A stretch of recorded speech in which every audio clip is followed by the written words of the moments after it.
अभी तक चीन भारत के राफेल पहुंचने के सदमे से उभर भी नहीं पाया था कि भारत के लिए एक और अच्छी और चीन के लिए बुरी खबर आ गई। दरअसल हिंद महासागर में चीनी पनडुब्बियों की बढ़ती सक्रियता के मद्देनज़र भारत अमेरिका से पहले से मौजूद 8 P-8I submarine killer surveillance aircraft के अलावा 4 और P-8I submarine killer surveillance aircraft खरीद रहा है, जिनकी डिलीवरी अगले साल होनी है। इसी बीच भारत ने अमेरिका से 24 submarine killer helicopter MH-60 Romeo खरीदने का भी समझौता किया था, जिसके बारे में अच्छी खबर ये है कि भारत और चीन के बीच बढ़ते तनाव के मद्देनज़र अमेरिका ने भारतीय नौसेना को जल्द से जल्द MH-60 रोमियो हेलीकॉप्टर की डिलीवरी देने का ऐलान कर दिया है, क्योंकि दक्षिणी चीन सागर में बीजिंग के बढ़ते दखल के मद्देनज़र अमेरिका के लिए दक्षिण एशिया में भारत से ज़्यादा भरोसेमंद पार्टनर कोई और नहीं है।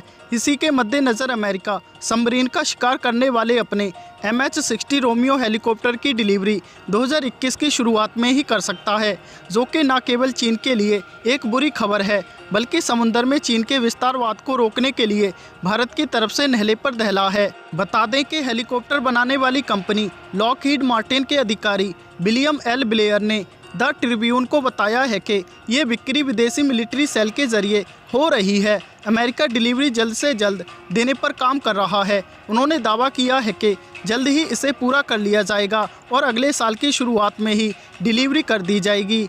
बता दें कि 24 हेलीकॉप्टरों की डील का ऐलान फरवरी में किया गया था। हिंद महासागर में चीनी पनडुब्बियों की बढ़ती सक्रियता के मद्देनज़र ये डील सैन्य शक्ति के लिहाज से काफ़ी अहम मानी जा रही है, क्योंकि MH-60 रोमियो सी हॉक हेलीकॉप्टर पनडुब्बियों और पोतों पर अचूक निशाना साधने में सक्षम हैं। ये हेलीकॉप्टर समुद्र में सर्च एंड रेस्क्यू ऑपरेशंस में भी उपयोगी हैं। MH-60 रोमियो हेलीकॉप्टर दुश्मन के जंगी जहाज़ों को ट्रैक कर उनके हमलों को रोकने के लिए परिष्कृत लड़ाकू प्रणालियों, सेंसर, मिसाइल और टॉर्पीडो से लैस हैं। रोमियो हेलीकॉप्टर अमेरिकी नौसेना में एंटी सबमरीन और एंटी सरफेस वेपन के रूप में तैनात हैं। MH-60 रोमियो जैसा जंग लड़ने की क्षमता वाला एंटी सबमरीन सोनार हेलीकॉप्टर सेना के लिए बेहद अहम है। ये हेलीकॉप्टर भारतीय रक्षा बलों को सतह रोधी और पनडुब्बी रोधी युद्ध मिशन को सफलता से अंजाम देने में सक्षम बनाएंगे।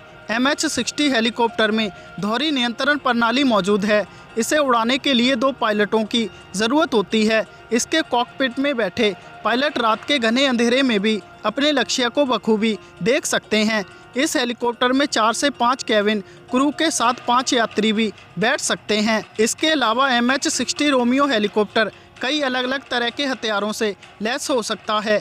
इसमें हथियारों को लगाने के लिए 4 पॉइंट्स दिए गए हैं, जिसमें लॉकहीड मार्टिन की AGM-114 Hellfire anti surface missile भी लगाई जा सकती है। ये पनडुब्बियों को निशाना बनाने के लिए इसमें पनडुब्बी रोधी AKT MK-50 या MK-46 एक्टिव और पैसिव टॉर्पीडो को लॉन्च कर सकता है। अपनी सुरक्षा के लिए इसमें 7.62 mm की मशीन गन को भी लगाया जा सकता है।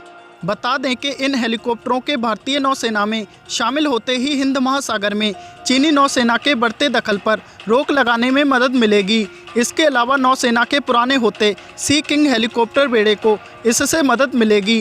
रोमियो हेलीकॉप्टरों से भारतीय फौजों की एंटी सरफेस और एंटी सबमरीन सुरक्षा क्षमता में बढ़ोतरी होगी। MH-60 रोमियो हेलीकॉप्टर को अमेरिका के अलावा दुनिया भर की कई नौसेनाओं द्वारा प्रयोग किया जाता है। इनमें ऑस्ट्रेलिया, स्पेन, डेनमार्क, दक्षिण कोरिया, ट्यूनीशिया, कतर, सऊदी अरब, इजराइल, मलेशिया और मैक्सिको की नौसेनाएं शामिल हैं।